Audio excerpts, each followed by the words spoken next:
안녕하세요. 지난 시간에 저랑 왜 책이랑 친해져야 되는지에 대해서 이야기해 보았어요. 그리고 제가 숙제를 내드렸죠. 어떻게 답은 찾아보셨나요? 뭘까? 왜 책과 친해져야 하는지에 대한 답을 스스로 찾으셔라. 그게 엄마의 동기가 된다. 라고 얘기를 했었어요. 근데 아직 못 찾으신 분들도 끊임없이 생각해보고 꼭 답을 내리시기를 바래요. 오늘 나눌 얘기는요, 책과 친해지는 독서 환경 만들기입니다. 오, 넘어갔네요. 자, 여기서부터 시작하는데요. 엄마는 독서의 구체적인 방법이 궁금합니다. 많은 엄마들이 독서의 중요성 알고 있어요. 그런데 아이들에게 되도록 많은 책을 다양하게 접하게 해주려고 노력을 하죠. 그런데 문제는 방법이에요.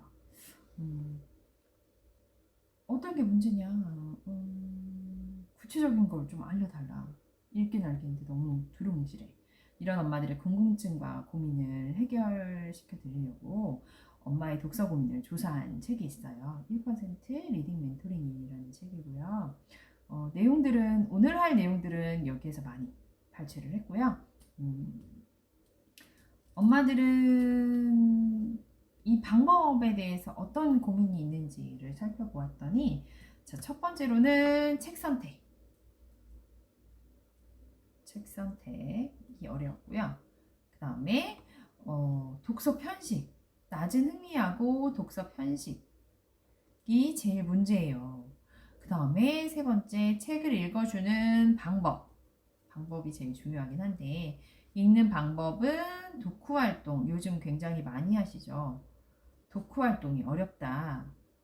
그 다음에 4번, 이거 좀 그렇지만 비용이 제일 문제다라고 말씀을 많이 하셨어요. 그래서 이 네 가지에 대해서 이제 앞으로 계속 얘기를 할 거고요. 오늘은 여기에서는 책 선택에 대해서 또 환경에 대해서 많이 얘기를 할 거예요. 그래서 자, 오늘의 주제고요. 아이의 수준과 흥미를 알기 힘들어요. 책의 종류가 너무 많고 어떤 책이 좋은지 고르기가 힘들었어요. 홍보글 광고 너무 많아서 실제로도 도움이 안 되는 책이 있었어요. 저도 있었어요. 이런 경험. 누가 좋다? 어렸을 때는 잘 모르잖아요. 친구들이나 뭐 이제 먼저 아이를 키운 선배들한테 물어봤을 때 아이 첫 책으로 뭐가 좋아요? 했을 때 많이 나오는 그 홈쇼핑에 나오는 그 아이들을 또 전집으로 구매를 했죠. 당연히 그걸 사야 되는 줄 알고 실패했습니다. 그래서 어떻게 하면 실패를 안 할 수 있는지에 대한 얘기를 오늘 들을 수 있을 거고요.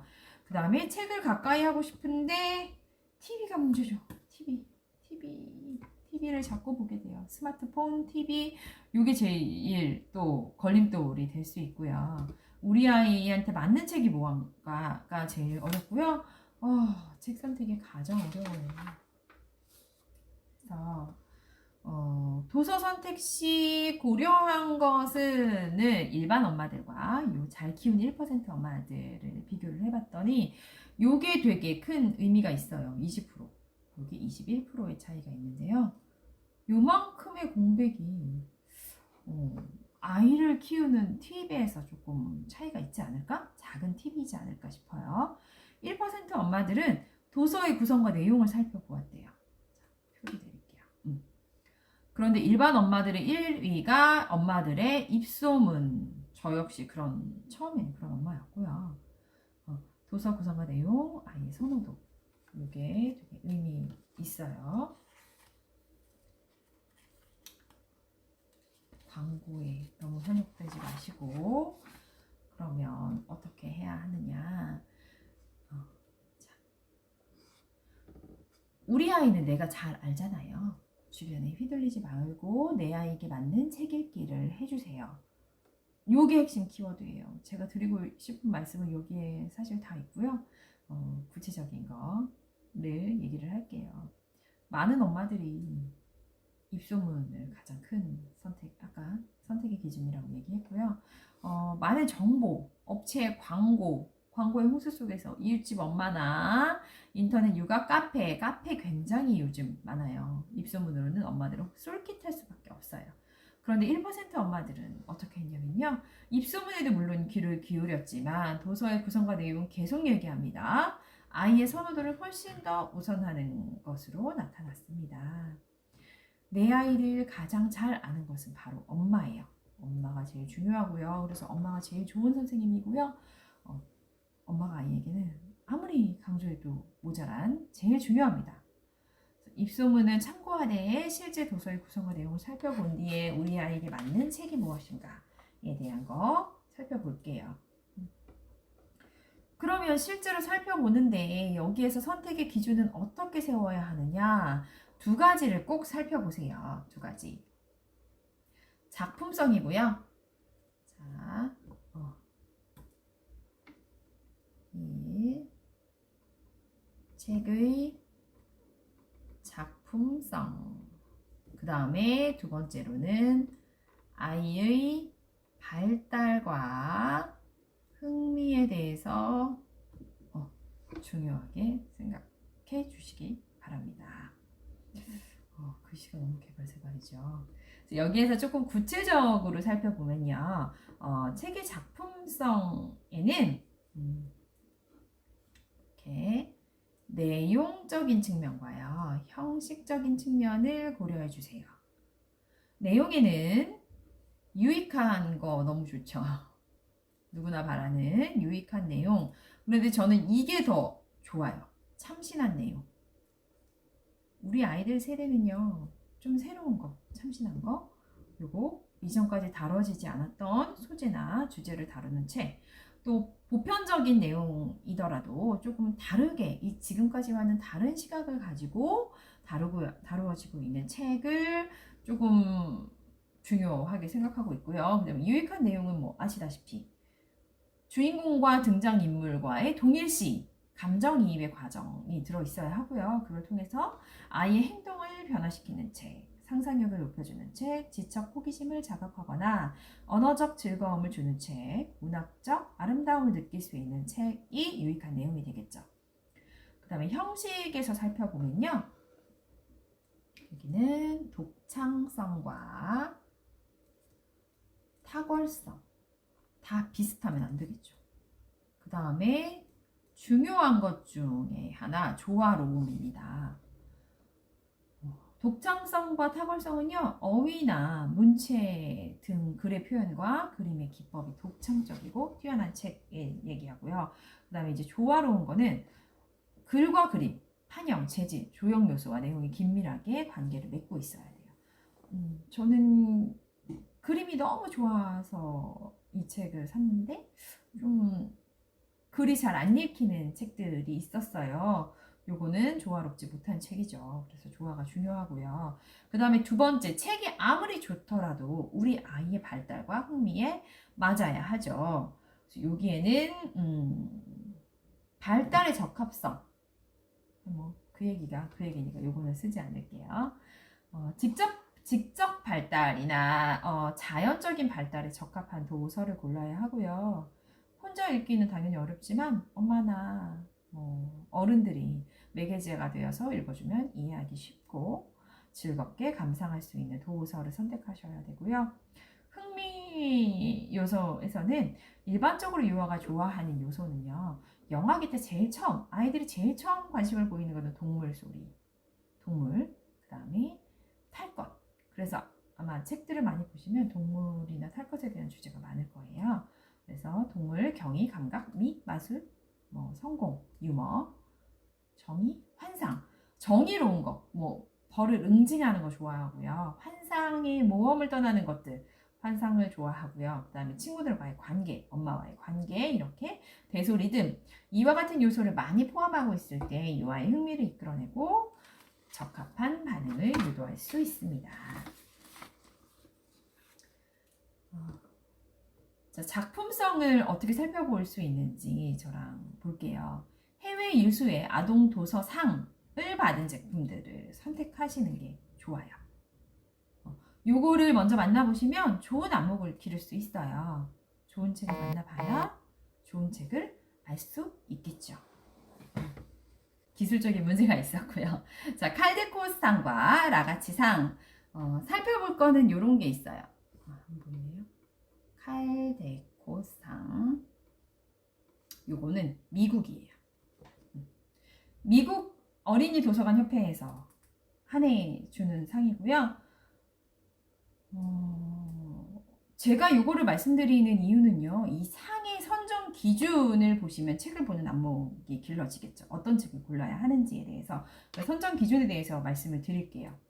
내용, 주제 또는 개념을 잘 표현하고 글, 그림이 서로 잘 어울려야 한다. 아까 제가 말씀드린 조화로워야 한다라는 게 있고요. 그 다음에 분위기나 구성, 주제, 인물, 배경의 분위기나 정보가 그림으로 잘 표현이 되어 있어야 돼요. 그림으로 잘 표현된 책. 그 다음에 어린이 독자를 고려한 표현 기법에 상의 가치를 두고 있대요. 그 다음 라가치상은요. 어머님 좀 책 읽기에 관심이 있으신 어머님들은 들어보셨을 거예요. 이거는 이탈리아 볼로냐 국제 아동 도서전에서 주는 상이고요. 어린이 도서 분야의 노벨상이라고 불리고 있어요. 그래서 이 책 라가치상 주의해 주시고 기억해 주시고요. 제가 여기에서 보이실지는 모르겠지만 제가 좋아하는 책 중에 하나예요. 요거는 차리마루고요. 이상한 새. 요거를 제가 좀 소개해 드릴 수 있는 기회가 있었으면 좋겠고요. 요게 라가치 상을 받은 책이에요. 그래서 앞에 거는 찾아보지 못했고요. 여기서 봤는데 요게 있는 선정 기준은 예술성과 시각적 경험을 살펴보았고요. 여기도 나와요. 그림과 텍스트의 조화, 시너지가 우수해야 한다. 계속 나오고 있죠. 반복돼서. 그 다음에 세 번째가 케이트 그린 어웨이 상이에요. 1, 2, 3. 요 정도 상은 알아두셨으면 좋겠어요. 케이트 그린 어웨이 상이고요. 이거는 영국이에요. 영국. 아까 라가치는 이탈리아였고요. 자, 요것도 저도 그렇고 저희 아이가 좋아하는 책. 요런 책이 있어요. 어머니들 많이 들어보셨던 사파리라는 출판사에서 나온 책이고요. 요거가 가지고 있는 선정 기준은요. 그림의 양식과 포맷, 글과 그림의 시너지. 똑같죠? 요것도 표현, 포맷, 형식과 그림의 시너지에 가치를 두고 있어요. 요거를 알아두시면 어머님들이 앞으로 책을 고르는데 중요한 기준이 될 거예요. 그 다음에 작품성을 살펴보았으면 이제는 우리 아이의 연령 발달의 특징을 이해해 보도록 해요. 연령 발달 수준에 맞게 책을 읽어주는 것이 훨씬 더 효과적이겠죠. 0에서 1세는요. 요거를 말씀드리기 전에 제가 꼭 하고 싶은 말은요. 연령별 발달 아이들마다 다 달라요. 제일 중요한 거는요. 아이와 엄마 혹은 아빠와 아이의 신체적인 접촉, 그 다음에 책을 읽어줬을 때 그때 분위기, 그 감정적인 교류가 훨씬 더 아이에게 오래 기억에 남기도 하고요. 그게 아이의 살아가는데 밑바탕이 될 수 있고요. 정서 발달에 영향을 미치게 됩니다. 요거를 유의해 두시고 요 발달을 살펴보시면 좋을 것 같아요. 0에서 1세는요. 만 나이고요. 책의 내용보다는 물리적인 특성을 즐기는 시기입니다. 물고 빨아도 안전한 책, 감각 발달에 도움을 주는 책, 그 다음에 정서적인 교감과 애착 형성이 중요한 시기, 요거 이루어질 수 있도록 하시면 되고요. 1에서 2세는요, 폭발적인 언어 발달과 함께 상호작용을 본격적으로 책놀이가 시작되는 시기입니다. 여기서는 시작이 됩니다. 운율과 리듬감이 있는 글과 더불어 요게 중요해요. 여기는 명명하기, 사물의 이름을 말하기, 깍꿍놀이 등이 가능한 시기입니다. 요것들을 언어 발달에 촉진할 수 있으니까요. 요때 저는 좀 백과사전류의 책을 사진으로라도 좀 만나볼 수 있었으면 좋겠어요. 명명하기를 잘 할 줄 알아야 아이가 자신감이 생기고 대화를 할 수 있는 능력이 생기겠죠. 자, 그다음 만 2에서 3세는요. 책을 책답게 즐기기 시작하는 시기고요. 생활 습관을 유도하는 책, 여기 이때 인성 발달 책들 넣어주시면 되고요. 주변 사물과 동물, 자연을 탐색할 수 있는 책을 만나게 해주세요. 이때부터 본격적으로 다양한 책들이 들어가야 하는 시기입니다. 그 다음에 꽃을 이루고 있는 3에서 4세 여기에서 초등학교의 기초가 완성이 된다고 보시면 되고요. 새로운 문장 구조와 어휘, 줄거리가 있는 그림책들 다양하게 준비해야 하는 시기고요. 이때 제일 중요한 거는요, 자율성이에요. 그 다음에 또래 집단과의 긍정적인 상호작용을 다룬 책을 보시면 되고요. 궁금증과 호기심을 해결할 수 있는 인지책이 필요해요. 이때는 인지책을 꼭 들여놓아 주시고요. 4에서 5세는요. 호기심과 상상력이 최고조에 이르는 시기로 왜라는 질문들이 아주 폭발하는 시기고요. 도덕성을 발달시키는 전래 명작. 그 다음에 사물과 자연 이거 계속 나오죠. 심화된 거. 앞에서 3, 4세 때 배웠던 내용의 심화된 지식과 정보를 탐색할 수 있는 책을 보여주셔야 돼요. 한 가지 말씀드릴 거는 저는 명작을 조금 늦게 들여놓고 싶었던 엄마예요. 그래서 실제로도 한 5세 때 들여놓았고요. 늦게 들여놓고 싶었던 이유는 너무 명확했던 것 같아요. 좀 아이가 선과 악이 너무 명확했고 좀 선입관을 갖지 않을까? 라는 우려가 있었고요. 그때 만나봤던 제가 아이가 어렸을 때 만나봤던 명작책들은 사실 마음에 안 들었어요. 이런 책을 아이가 벌써 읽어야 되나? 그런데 지금 와서 생각해 보니까 좋은 책을 못 만났던 거더라고요. 5세 때 들여놓았던 그 명작책을 한 1년만 좀 더 먼저 만나봤었으면 어땠을까 좀 하는 아쉬움이 들었어요. 그래서 명작책은 뒤늦은 후회고 경험이지만 조금 빨리 들여놓기를 바래요. 간접 경험을 할 수 있는 좋은 도구고요. 그리고 또 남자아이들 같은 경우는 특히 명작은 조금 빨리 들여놓아 주세요. 아이가 5세, 6세, 7세 되면요. 공주책들을 조금 관심이 없어지기 때문에 그때는 좀 호불호가 있어요. 어떤 아이는 명작을 좋아하지만 어떤 아이는 싫어할 수 있어요.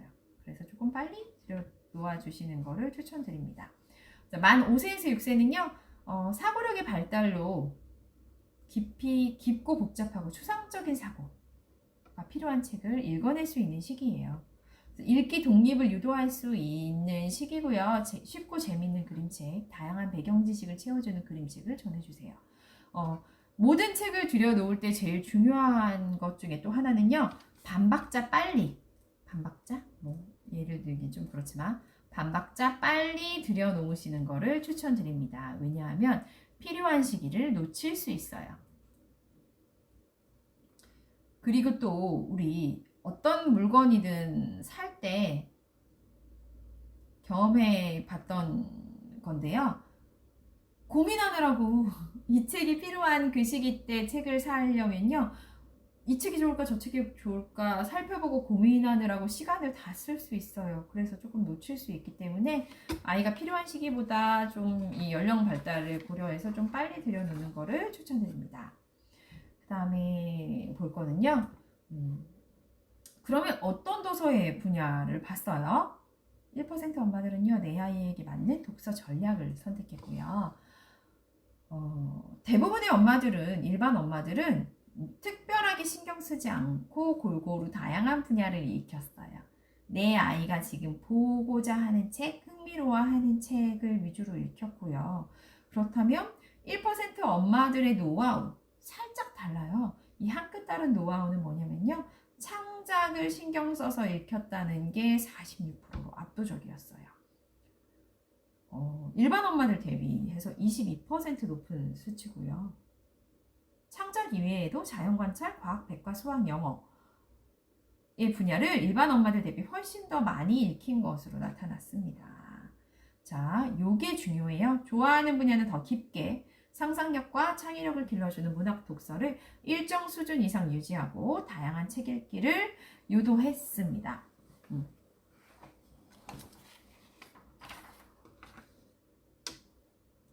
그 다음에 이 독서 전략을 한번 살펴볼게요. 1% 엄마들이 했던 독서 전략. 자녀가 좋아하는 분야의 도서는 더 깊게 읽도록 했어요. 자꾸만 안 읽는 책을 더 읽으라고 하기 전에 좋아하는 분야의 책을 읽을 수 있는 수준까지, 그러니까 좋아하는 분야에서는요, 최고의 수준까지 끌어올리는 거예요. 그 다음에 뭐 자기가 좋아하는 책을 집중해서 본다면 이렇게 한 가지 주제에 맞춰서 이렇게 조금 퍼져나가면서 책을 섭렵한다면 더 즐겁게 독서를 할 거고요. 깊고 넓게 읽다 보면 자연스럽게, 그냥 깊게 읽다 보면 자연스럽게 넓게 읽을 수 있어요. 그렇게 봐주시고요. 그 다음에 두 번째, 자녀가 읽기 싫어하거나 어려운 분야의 도서는요, 단계를 낮춰. 요거 의외로 어렵습니다. 대부분 엄마들한테 낮은 단계의 책, 예를 들면 뭐 한 7세에 된 친구들한테 5, 6세에 볼 수 있는 자연관찰책을 들여놓으세요 하면 아마 대부분 엄마들은 거절하실 거예요. 이거 너무 쉬워요. 아이한테 맞지 않아요. 하지만 그 아이가 그 4, 5세 때 만나봐야 할 책을 못 만났다라고 하면요. 7세에도 그 책을 들여놓아 주시는 게 맞아요. 내 아이가 다른 아이랑 같을 수 없거든요. 낮은 단계 들여놓으시는 게 창피하지 않고요. 이상한 거 아니고요. 이렇게 해주시는 게 아이의 흥미와 좀 책 읽기에 대한 것을 쉽게 만나볼 수 있는 노하우가 될 수 있어요. 그 다음에 아이가 싫어한다고 해서 안 읽는 게 아니고요. 엄마 아빠가 조금 쉽고 재미있게 읽어주면 아이가 좀 흥미를 가질 수 있겠죠. 그 다음에 세 번째로는 어린이 백과를 통해서 아이가 관심과 흥미를 갖는 주제를 파악할 수 있어요. 다양한 책, 또 다독을 많이 하고 여러 가지 분야를 만나본 아이들은요. 내가 뭘 좋아하지를 알 수 있어요. 나의 취향. 그 다음에 엄마도 마찬가지로 아이와 함께 보면 우리 아이의 취향과 흥미를 알 수 있겠죠. 그러면 그 관련 책을 사주시면 돼요. 실패할 가능성이 적을 거예요. 영재를 판별하는 기준 중에서 백과사전이나 과학책 등의 책을 보기를 원하느냐라고 묻는 항목이 있어요. 또 빌 게이츠는 9살에 백과사전을 보면서 성장했다라는 기록이 있을 정도로 백과사전은 아이의 교육에 중요합니다. 그래서 요거를 한번 살펴보시고요. 자, 네 번째로는 문학도서를 가장 신경 써서 읽혔어요. 아까 말씀드렸지만 명작 전래에 꼭 들여놔 주시고요. 요거는 가치관과 간접 경험, 가치관 형성에 중요한 요소고요. 간접 경험을 할 수 있는 좋은 도구가 될 수 있어요.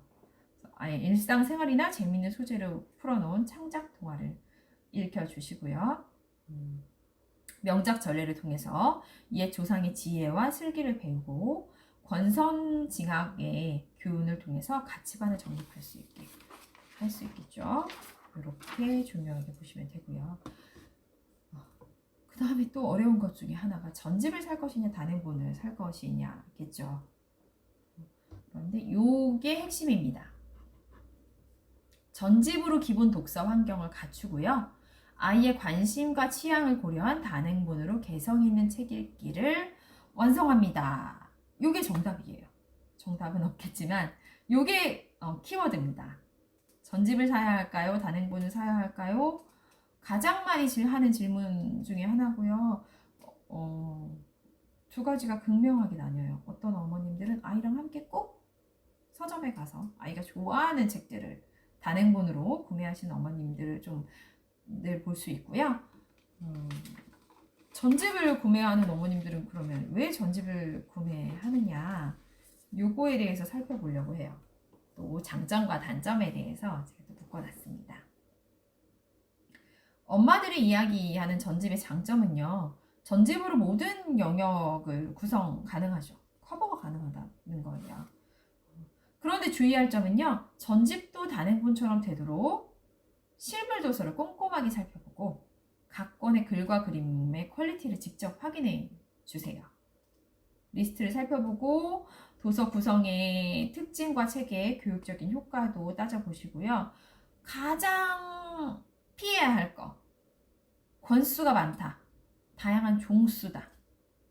가격 대비 권수가 굉장히 많다. 이거에 빠지시면 안 됩니다. 함정입니다.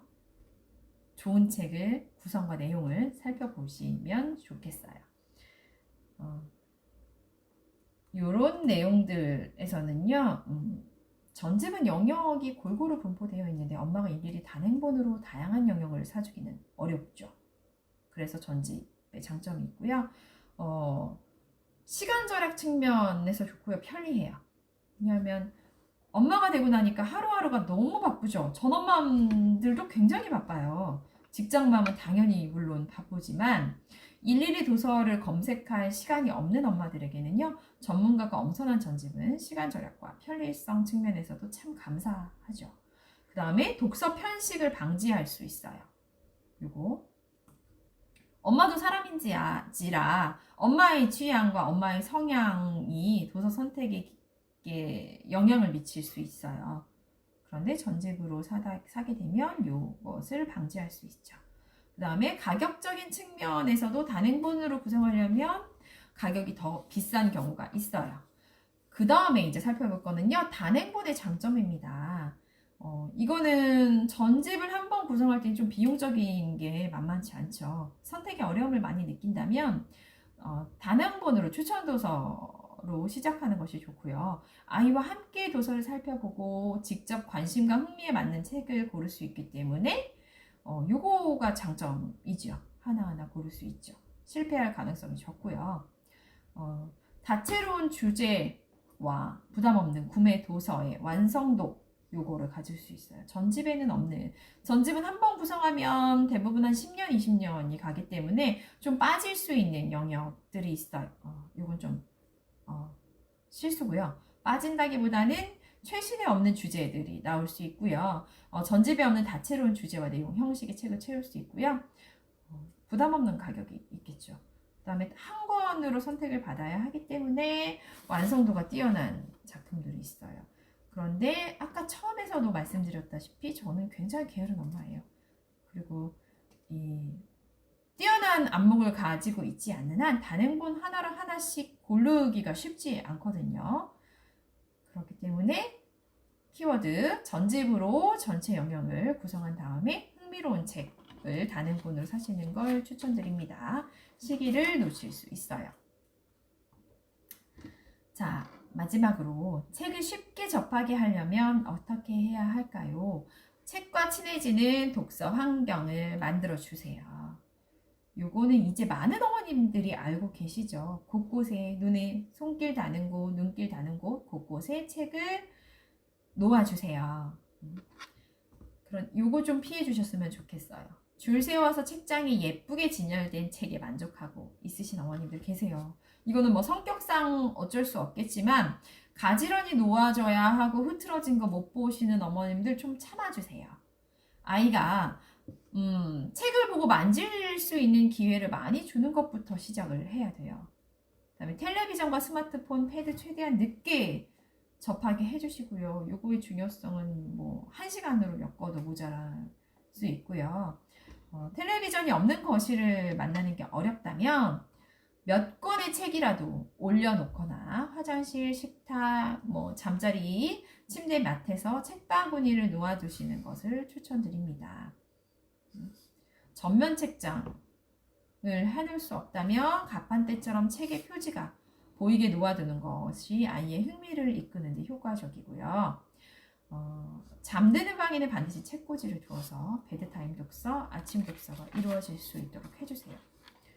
근데 어머님들이 좀 많이 하시는 실수 중에 하나가 그거예요. 전집을 사놓고 안 본다고 중고로 바로 빼버려요. 그러지 마세요. 책에 낯가림이 심하거나 편독이 심한 아이들이 있어요. 이 아이들은요, 책을 아이가 읽었으면 하는 책을요, 잘 보는 책 사이사이에 끼워두세요. 그래서 자연스럽게 접촉의 기회를, 아이가 흥미를 가질 만한 페이지를 펼쳐서 바닥에 몇 권씩 놓아두는 것도 좋은 방법입니다. 아이들이 눈길이 미치는 곳, 손길이 닿는 곳곳에 책을 놓아주시고요. 빛에 두시면 책을 놀잇감으로 생각하고 책을 좋아하는 아이로 키울 수 있다고 생각합니다. 자, 오늘 여기까지 만나보셨고요. 다음 시간엔 더 유익한 내용으로 돌아오겠습니다. 감사합니다.